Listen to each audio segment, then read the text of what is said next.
Now we are going to talk about LoRaS. LoRa stands for Low Rank Adaptation. In simple terms, a LoRa is a small add-on that modifies how a base model behaves. A LoRa does not replace the model. It works together with the model. You can think of the base model as the main photographer we hired earlier. A LoRa is like giving that photographer extra experience in a specific style or subject. Why LoRaS exist? Training a full model is very expensive. It requires a lot of images, time, and powerful hardware. LoRaS exists to solve this problem. Instead of retraining a full model, we train a small adapter that teaches the model something new. This could be a specific art style, a character, a face, a pose style, or a lighting style. LoRaS are much smaller than full models. That is why they are easy to download and experiment with. So remember, a LoRa does not work by itself. It always needs a base model and a compatible architecture. For example, a Stable Diffusion 1.5 LoRa needs a Stable Diffusion 1.5 model. An SDXL LoRa needs an SDXL model, and so on. If you mix incompatible models and LoRaS, the results will be broken or random. Let's open Comfy UI to test it, because what is theory without practice, right? Open Workflow 3, the one that has LoRa in the name. As you can see, the workflow is very similar to what we had before. That is one of the reasons I am using this older model instead of a newer one. It is easier to learn the basics first, and then we can make things more complex as we move forward. Compared to the first text-to-image workflow we used earlier, we now have this LoRa loader node that loads a LoRa model. In our photographer analogy, this means the photographer took some classes on how to take photos of cakes and is now specialized in that subject. Let's look at the note node first. We need to download the LoRa model. Remember, the workflow comes with nodes and settings, but since it is just a text file, it cannot include the actual models. We have to download those separately and place them in the correct folder. In this case, we are using a LoRa called Cake Style. It is a small model trained on images of cakes, so it understands cakes better than the base model alone.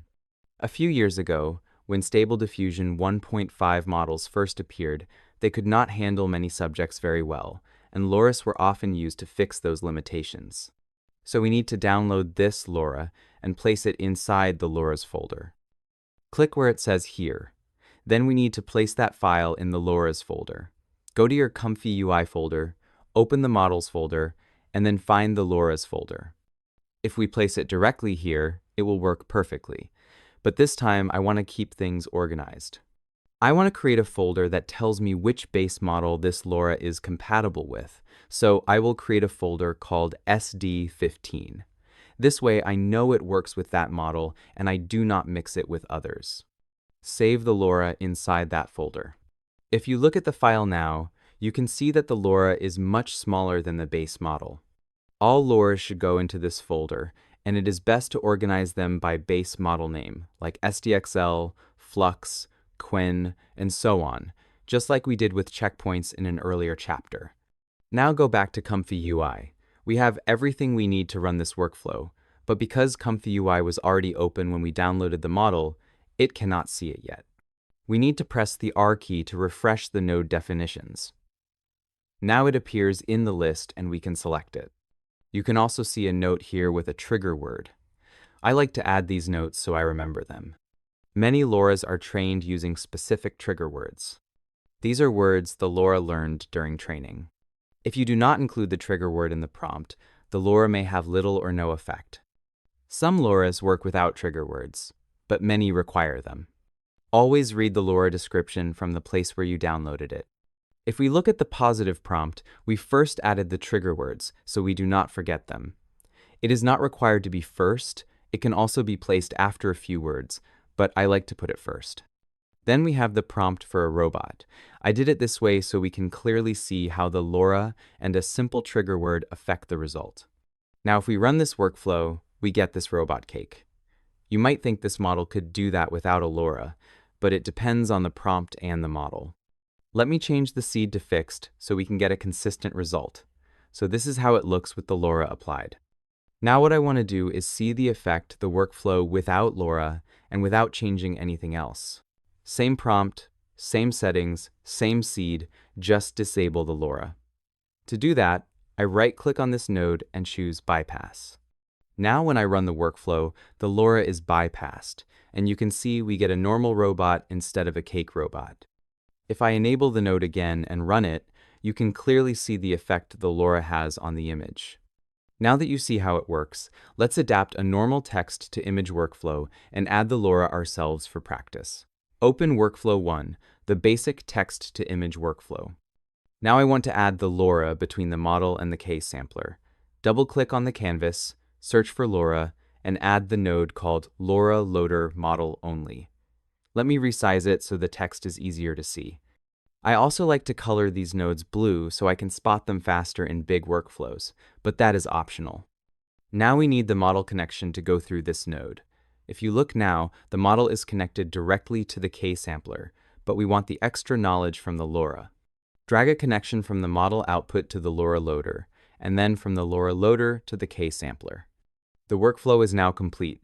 Let's set the seed to fixed so we can clearly see how different settings affect the result. It runs without errors, so everything is connected correctly. Even if a LoRa sometimes works without a trigger word, it is best to include it when one is provided. So let's add the trigger word cake style to the positive prompt.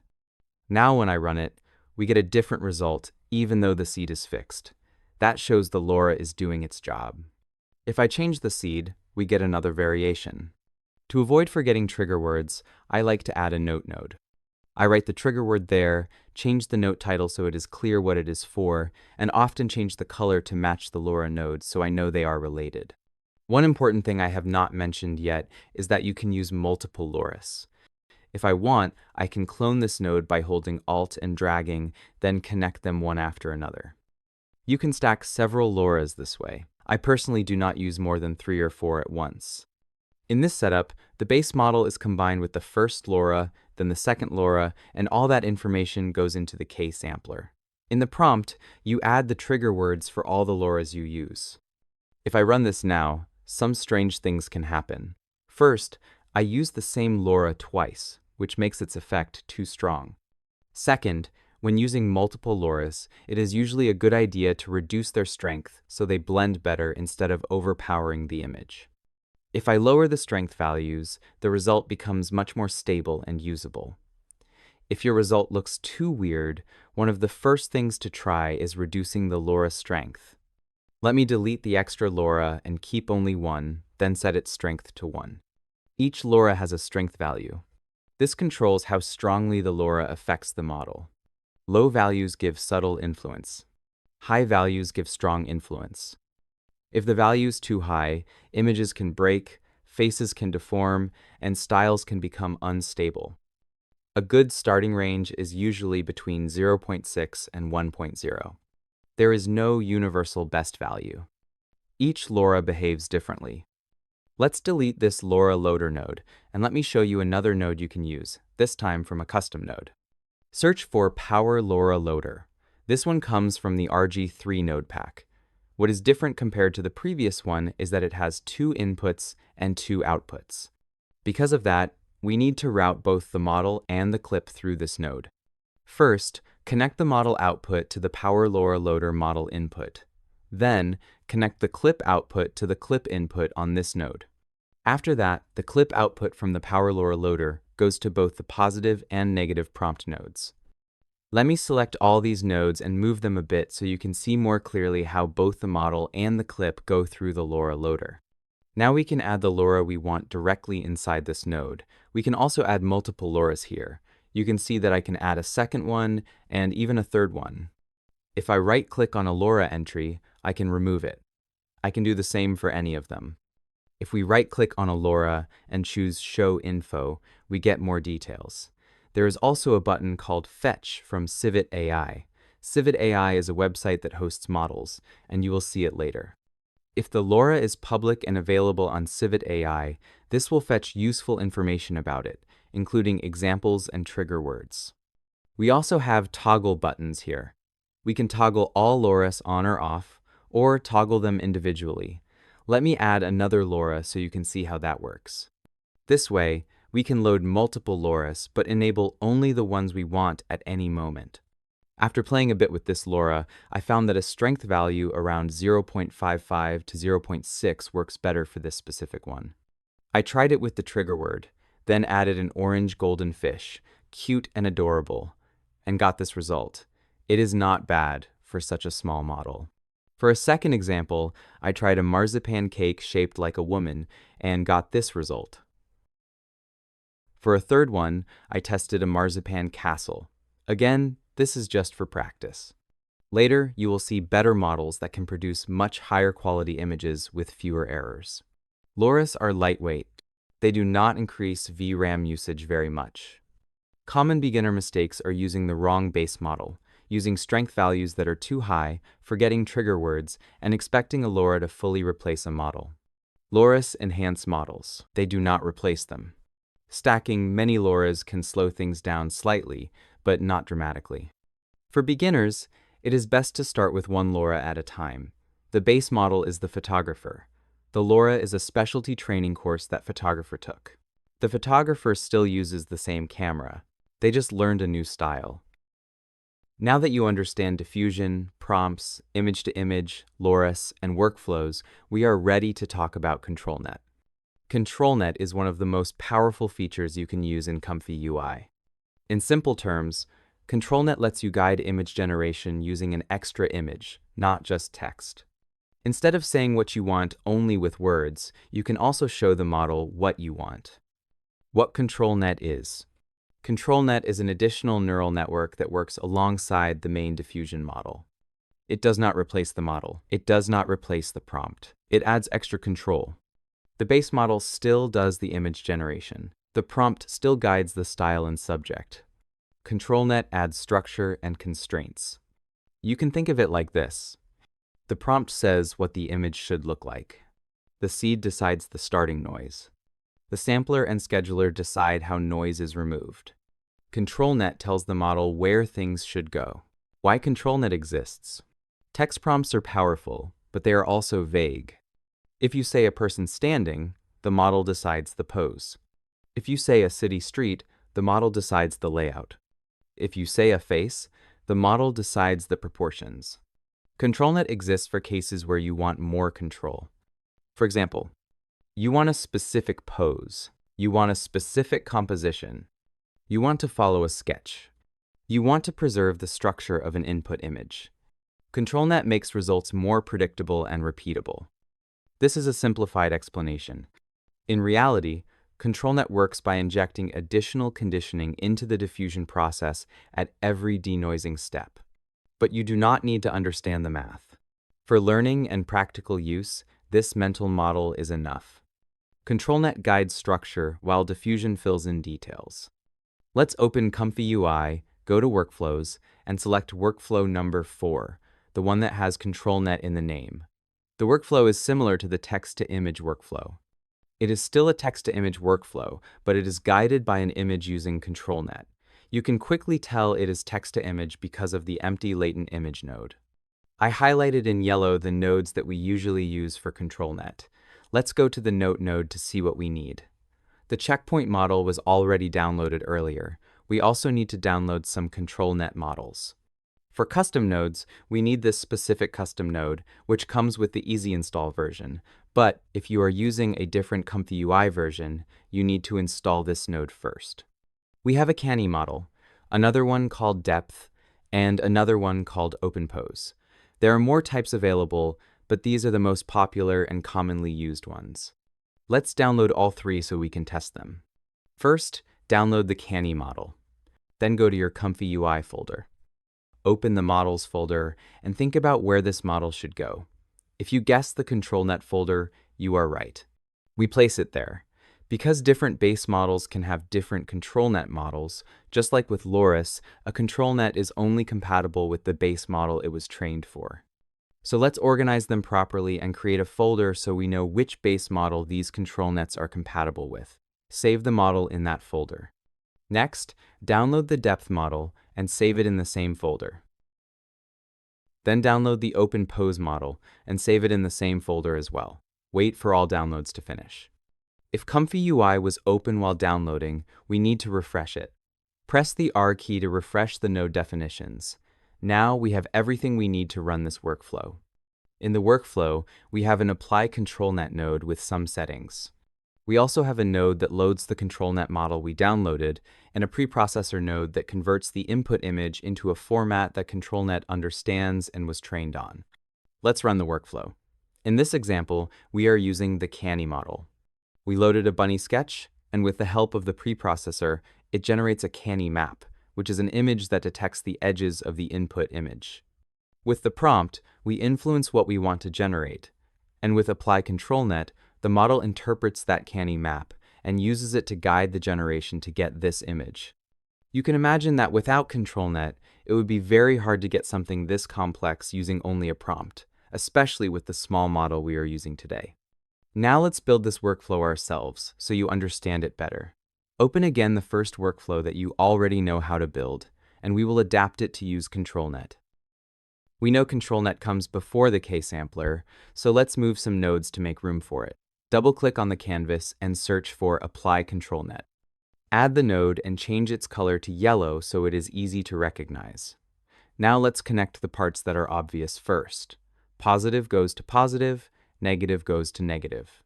For the outputs, there is only one place where they make sense, so we connect those as well. At this point, the node still has missing inputs. One of them is the VAE. We already know where the VAE comes from. In our case, it is included in the checkpoint model, the same VAE we already used for encode and decode. The next missing input is the ControlNet model itself. Double-click on the canvas, search for Load ControlNet, add the node, and color it yellow as well. Now connect it to the Apply ControlNet node. The last missing input is the image. Add a Load Image node. Then we can select an image. In this case, I will use a bunny sketch. You might be tempted to connect this image directly to ControlNet, but that usually does not work. ControlNet expects a very specific type of image because it was trained on that type of data. Our sketch is just a normal image, so we need a preprocessor to convert it into something ControlNet understands. Double-click on the canvas and search for AIO, which stands for All-in-One. Add the preprocessor node and color it yellow. Connect the Load Image node to the preprocessor, then connect the preprocessor to the Apply ControlNet node. Right now, the preprocessor is set to none, so we need to choose one. Since we plan to use a Canny ControlNet model, select a Canny Edge preprocessor. To better understand what is happening, add a Preview Image node after the preprocessor. This allows us to see the control image that is actually being sent to ControlNet. When we run the workflow, we get a Canny map, white edges on a black background. This shows exactly what ControlNet will use as guidance. You can also adjust the resolution here if you want more detail in the map. Now let's look at the result. It does not look very good yet. This happens often when working with ControlNet, and there are a few things to check. First, look at the prompt. We are still using a robot prompt, but the image is a bunny. So let's change the prompt to something like a watercolor painting of a bunny. Next, reduce the ControlNet strength and the N% slightly. Run again. The result is a bit better, but it still does not follow the sketch very well. If changing the seed does not help, the next thing to check is the ControlNet model itself. If you look at the Load ControlNet node, you may notice that the selected model is not a Canny model, but a depth model. That is the problem. The preprocessor and the ControlNet model must match. Select the correct Canny ControlNet model. Now run the workflow again. The result is much better and follows the sketch closely. Let's try another example. Load a 3D text image. Since this image has depth information, we can try a depth ControlNet instead. Change the ControlNet model to depth and update the prompt to something like golden text in snow. When you run it, you may notice the preview still looks like a Canny map. That means we forgot to change the preprocessor. Switch the preprocessor to a depth preprocessor. The first time you run a new preprocessor, Comfy UI may take longer because it downloads a small model automatically. This only happens once. If you get a long path error on Windows, close Comfy UI and run the long path enabler from the Tools folder. Now we see a depth map. Dark areas represent parts that are farther away, lighter areas represent parts that are closer. ControlNet uses this information to understand spatial structure. The generated result now follows the depth and composition of the original image very closely. If for some reason you get an error saying the model is incomplete or something similar, you can close Comfy UI, go to the Tools folder, and run the batch file called Long Path Enabler. This should fix the long path issue and allow Comfy UI to download the model it needs, even when the file path is longer. You can also try the same image with a Canny ControlNet, switch both the model and the preprocessor back to Canny and run again. Even if some edges are missing, it can still guide the generation well. Try switching back to depth and compare results. Often one will work better than the other depending on the image. Now let's talk about the key ControlNet parameters. ControlNet does not replace diffusion. It only guides it during certain parts of denoising. Strength controls how strongly ControlNet influences the image. Low values make ControlNet a soft suggestion, and the model can drift away. High values strongly enforce structure and make the output closely follow the control image. Typical values are between 0.5 and 0.7 for natural results, and 0.8 to 1 for strict structure matching. Start percent controls when ControlNet begins influencing the denoising process. A value of 0 means ControlNet starts from the very first step, locking structure early. Higher values allow the model to form rough shapes first before ControlNet takes over. End percent controls when ControlNet stops influencing denoising. A value of 1 means ControlNet stays active until the end, locking structure even in fine details. Lower values allow ControlNet to stop earlier, letting the model finish on its own and add more style. In simple terms, strength is how hard ControlNet pulls. Start percent is when it starts pulling, and end percent is when it lets go. That is why ControlNet is so powerful. You can guide structure without killing creativity. It is time to test the pose ControlNet as well, but first let us add a pose image as reference. Let us say I add this woman. Again, it is kind of hard to put into words the exact same pose, so this is a good use case for ControlNet. Let us change the prompt to something else, maybe woman in a sumo yoga pose, not sure how to call it. Then do not forget to change the model to open pose. I know it might seem complex at first, but newer models have Union Control Net models that include everything in one, so you only load one model, which makes things easier. That said, this is how we used to do it, and there are still cases where we need specific models. Then we can try either DW pose or open pose. Type pose and select this open pose, and then let us run it.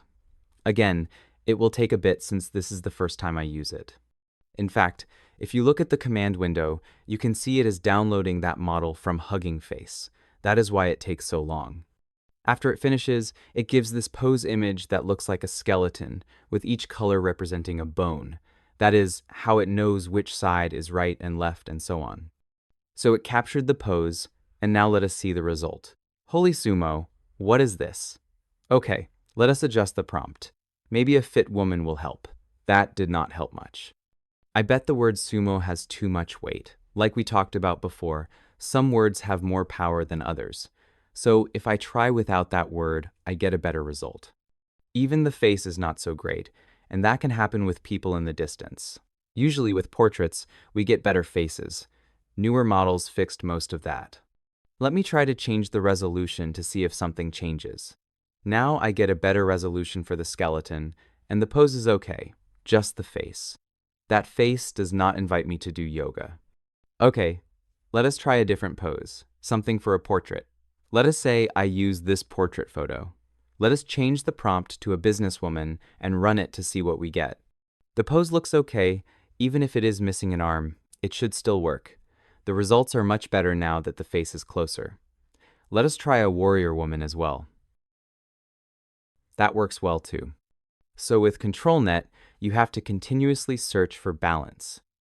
Make sure you select the right ControlNet model for the job. Then choose a preprocessor that matches the model. As you saw, it is easy to forget to change something. I usually play with strength and end step. Also, do not forget, ControlNet models made for SD 1.5 only work with SD 1.5 base models. If you use SDXL, you need SDXL ControlNet models. In a later episode, we will check some advanced models that do not even need ControlNet and can do everything from prompts. Beginner mistakes to avoid. Using the wrong ControlNet model for the base model. Forgetting to install or download ControlNet models. Using very high strength values.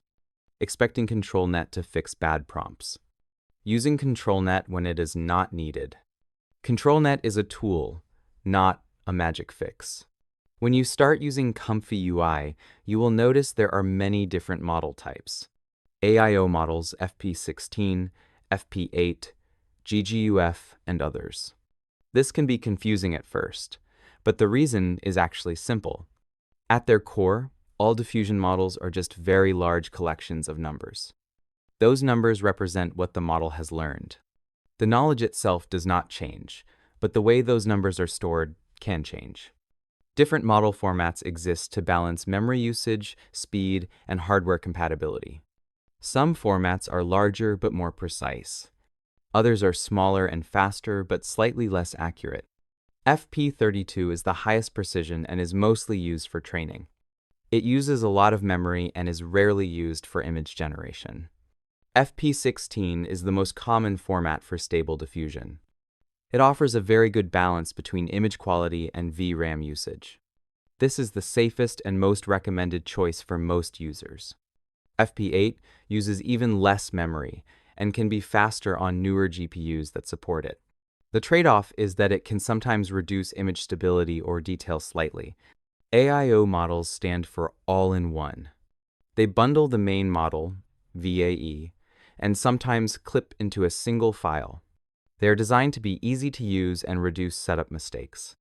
The downside is that they give you less flexibility if you want to swap components later.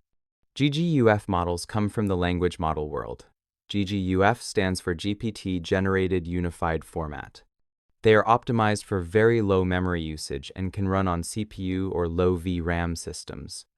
It is important to understand that these formats do not make the model smarter or more creative. They do not change what the model knows. They only change how efficiently that knowledge is stored and processed. You can think of it like the same video saved in different resolutions. The content is the same, but the file size and playback requirements are different. For most users, FP16 models are the best starting point. AIO models are great for beginners. FP8 is useful if your GPU supports it. GGUF is best when memory is very limited. Once you understand this, choosing models becomes much easier. You saw in the workflows that I include links to models, but you might wonder where I find those models, right? One of the sites is Hugging Face, but it is not the most beginner-friendly one. At the top, we have a Models tab, and here you can find a lot of models, but not all of them are diffusion models or used for generating images. Some are for video, some for audio, some for large language models, and many are not compatible with Comfy UI. Some require different interfaces to run, or they are so large that you cannot even run them on your computer. For example, I can sort them by text to image, and here you can see some popular ones like Qwen, ZImage, or even the Flux model. If I click on one of these, you will see that some models require you to sign in and accept certain terms. Each model has a license. Some are open source, some are free with conditions, and others are available only in certain countries. By default, you are on the model card. This is basically an info page about the model. On another tab, you have Files and Versions, where the files are usually available in different formats. Like in this example, and there are a few more files inside those folders. Let us go back to the home page. Here you can also search for a model if you know the name, or browse popular ones, like ZImage. Always check the tabs at the top to find more information about the models, since they can be quite large and you want to make sure you can actually run them on your system. I know this is a lot of information, but as I said before, I usually include the model link directly in the workflow, so you do not have to stress about it. Still, it is good to understand how models work and where they come from. Another site that is more beginner-friendly and better organized is the Civit AI website. The downside is that recently they removed access for some countries, like the UK. If you are from one of those countries, you will need a VPN to access it and download models. If you click on the Models tab, you can find all kinds of models for different interfaces like Comfy UI, Forge UI, and others. Most of them are compatible with Comfy UI. On the right side, you have filters. These let you sort models by when they were added. You can also filter by model type. For example, checkpoints are the main AI models. You can also filter by LoRa or ControlNet, since we talked about those model types in previous chapters. Of course, you can also filter by base model, so you know what is compatible with your workflow. The first workflow we used was based on an SD 1.5 model, but I can also sort by other ones, like the FluxDev model, or an older one like SDXL. By the way, SDXL is newer than SD 1.5, and Flux is even newer than SDXL. So use these buttons to sort models. If you already know the name, you can just search for it. For example, I can search for Juggernaut. Here you can see multiple versions of that model based on different base models like SDXL or SD1. If I click on SD 1.5, I will only see those versions. If I click on the one that says Juggernaut, it opens the model info page. At the top, you can see different versions. We used the Reborn version, but you can try other versions as well. Below that, you have details about the model. It clearly says what type it is. It can be a checkpoint, a LoRa, or a checkpoint merge. In this case, it is a checkpoint merge, which means the main SD 1.5 model was mixed with other SD 1.5 models to combine the best parts of each one. It also clearly states that this is a base SD 1.5 model. You can see the publish date as well, which shows that it is quite old. At the top, you have the download button, and the file will go into the correct folder. In this case, it goes into the checkpoints folder. As I mentioned before, the author sometimes includes recommended settings. You can see them here. This is how I knew what settings to use in the K-sampler for the workflow. At the top, you also have a gallery with images generated using that model. This helps you understand what the model is capable of. Some images also have an info button that shows the prompt and settings used to generate that image. So, explore Civit AI if you have access to it, and see what models and LoRa's are available. Once you are signed in, you also get more options to control what type of models are visible, since some are disabled by default. So now that we played a little with that old SD 1.5 Juggernaut model, it is time to try a better, newer model to see how far AI has come in just 2 years. Let us go to Workflows again, and this time open the workflow named 5A, the one for Z Image Turbo with the all-in-one model. The workflow is quite similar to the others we tried. We just have 2 extra nodes this time. One of them is this conditioning node that we use instead of the one for the negative prompt, and the other one is this model sampling node. Since we are using a new model, we need to download it because we do not have it yet. The model is called Z Image Turbo. Juggernaut and Z Image Turbo are very different types of models, built with different goals in mind. Juggernaut is based on Stable Diffusion 1.5. It uses the classic diffusion architecture that has been used for years. The model file itself is relatively small, usually around 2 GB. Juggernaut was created by the community by fine-tuning and merging Stable Diffusion models.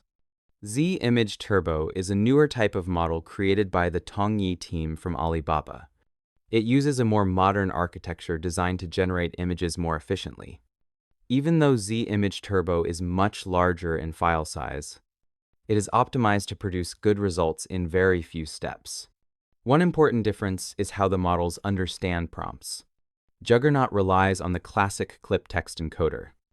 It understands prompts if are short, but it often requires careful wording, sometimes keywords like prompts. Z Image Turbo uses a more advanced text understanding system inspired by large language models. This allows it to understand prompts in a more semantic and natural way. Because of this, Z Image Turbo can often follow instructions better, even with shorter or more loosely written prompts. So in simple terms, Juggernaut is smaller, very flexible, and highly compatible. Z Image Turbo is a larger, newer model and smarter at understanding what you ask for.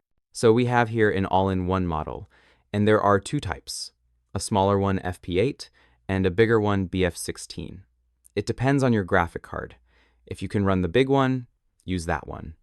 For this first episode, I want to run it on a low VRAM card, so I will use the FP8 small version. All-in-one means it has everything it needs included. The clip and VAE model in this case, so we do not need to download those models separately. That is why it is easy to use for beginners.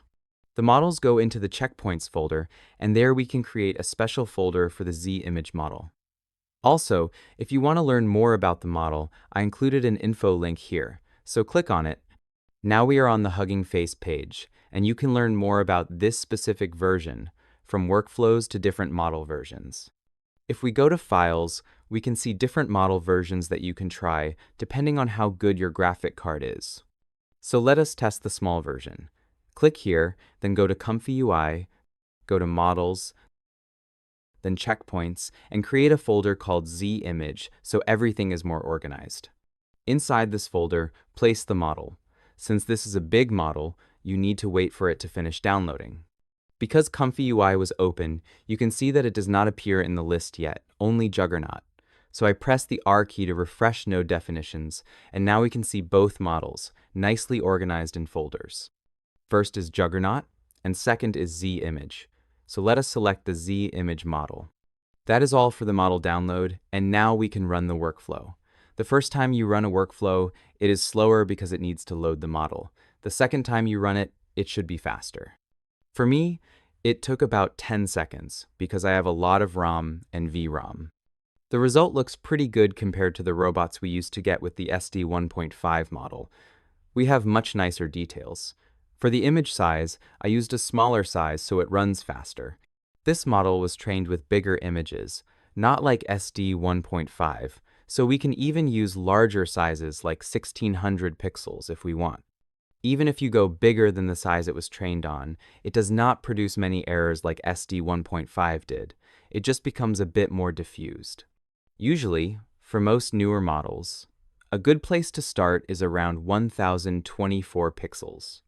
So let us say I try a landscape image this time, using these sizes. The result looks pretty good.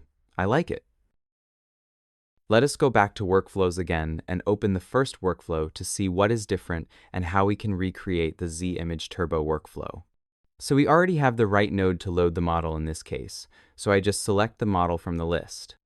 For empty latent, this one is used more for older models with a different architecture. Many newer models use a different empty latent node. If we look at the nodes and search for empty, we have one empty latent and one empty SD3 latent. In this case, we want the one with SD3. On the surface, they look identical. It is just a different latent representation internally. If we make it purple, it looks like the previous one. If you do not have enough VRAM to run this, you can use sizes like 768 for width and height. I will use 1024 pixels since it is the most popular size and my system can handle it. So let us delete the old empty latent and now reconnect the new node. This model does not use a negative prompt, only a positive one, so I will remove the negative text. You can also collapse it if you want, that way you know not to add a negative prompt. Then we have the settings, which, as you remember, are different from model to model. If we look here, we only have 5 steps, so it can generate with fewer steps, and the CFG is 1.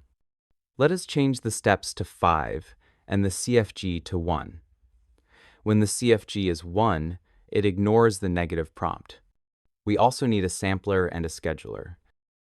So let us add the DPM++ SDE sampler, and for the scheduler we use beta. Let us see what else is missing. We have this extra node called Model Sampling Auraflow. It has a long name, not sure why it cannot be something simpler, but anyway, let us search for that node. We change the shift to 3, and we make the connection go through that node, just like we did with LoRa. The Model Sampling Auraflow node is a special node that modifies the model sampling behavior before it goes into the K-sampler. It is designed to work with models that use the Auraflow sampling method, which is an advanced sampling technique used by some modern models for better stability and quality. What this node does is apply a sampling adjustment or patch to the model itself, so the sampler works in the best way for that model. The node takes the current model and a shift value as inputs, and outputs a modified version of the model with the Aura flow sampling logic applied. The shift parameter controls how strong that sampling adjustment is. Changing the shift value can subtly affect contrast, sharpness, and how the generation behaves internally. So we changed the empty latent to the SD3 version. We added a node to shift the model values, and we adjusted the settings to work better with the Z-image model that we loaded in our workflow. Let us run it and see if it works. As you can see, it works just fine, and we get a nice robot. If we look at the previous Z-image workflow, you can see that it does not use a negative prompt, but instead it has a conditioning 0 out node. So let us go back to our workflow and search for that conditioning node. As I mentioned before, this model does not use a negative prompt, so you might wonder why we do not just delete the node. We could do that, but then we would have a missing input, and the workflow would throw an error. To fix this, we use the conditioning 0 out node. You can make space for it and place it between nodes if you want. This conditioning does not come from clip like the negative prompt did before. We connect it directly to the negative input on the K sampler. You can place it wherever you want to make the connections clearer, but I like to put it under the positive conditioning to save space. The conditioning 0 out node does exactly what its name suggests. It removes the influence of a conditioning input without breaking the workflow. In simple terms, it takes a conditioning signal, usually text conditioning, and replaces it with a neutral, zeroed version. So the model still runs normally, but that conditioning contributes nothing to the generation. Why this exists, and when it is used. In diffusion models, the sampler always expects both positive and negative conditioning inputs. If you want to remove or disable one side, you cannot just unplug it. That would break the workflow. Conditioning 0 out is a safe way to say, use conditioning, but make it have no effect. So if we run the workflow, everything works fine without any errors. Now, the good part about Z-Image Turbo is that it is very good at realistic images, but it is also very good at understanding prompts. For example, if I want to create a portrait of a cat with a hat, I can easily get an image like this. But you can also create more complex prompts by using a large language model. Maybe you use ChatGPT, Gemini, or even a local LLM. I will use ChatGPT for this example. I ask it for a detailed photo prompt and give it the details of what I want. ChatGPT then gives me a long, detailed prompt that I can copy and paste directly into Comfy UI. So let us test it again. Now we get a different cat, but it is still a bit too simple. Let us make it more complex. I go back to ChatGPT and ask for the cat to hold a rose in her mouth and wear a t-shirt that says Pixa. Again, we get a long detailed prompt, and from that prompt we get this image. Sometimes the model can take things very literally, so you need to explain details clearly if you want more control. For example, you might need to mention that you want a full rose held horizontally in the mouth, and not something else. Let us create something different now. This time, a cartoon bunny, since this series is full of bunnies anyway. Again, we get a nice prompt, and the result looks like this. It is pretty cute. Maybe now I want the bunny to be a ninja. Let us see what this prompt generates. And we get our ninja bunny. If we generate again, we get another one. As you can see, compared to older models, the results with different seeds are quite similar. You do not get a huge variation from seed to seed. That is why I recommend using longer prompts and adjusting each prompt carefully. This model is very good at following instructions, so the more precise you are, the more control you get over the result. Let us open the first workflow again so we can compare it with workflow 5a. Now let us say I use the same long prompt and the same fixed seed for both workflows. If I generate with Z-image, I get a robot like this one, which looks nice and detailed. Now if we try the old Juggernaut model using the same prompt and the same fixed seed, the result looks like this. It is smaller and much less detailed. Let us copy this image and paste it into this workflow so you can clearly see the difference in quality and also how well Z-image follows the prompt. But maybe this single test is not enough to fully see the difference, so let us try something else. Let us test text generation. Newer models can generate readable text, but older models usually cannot. We normally put the text we want inside quotes, so let us test that. Look at this result. It looks very good, and it understood the assignment.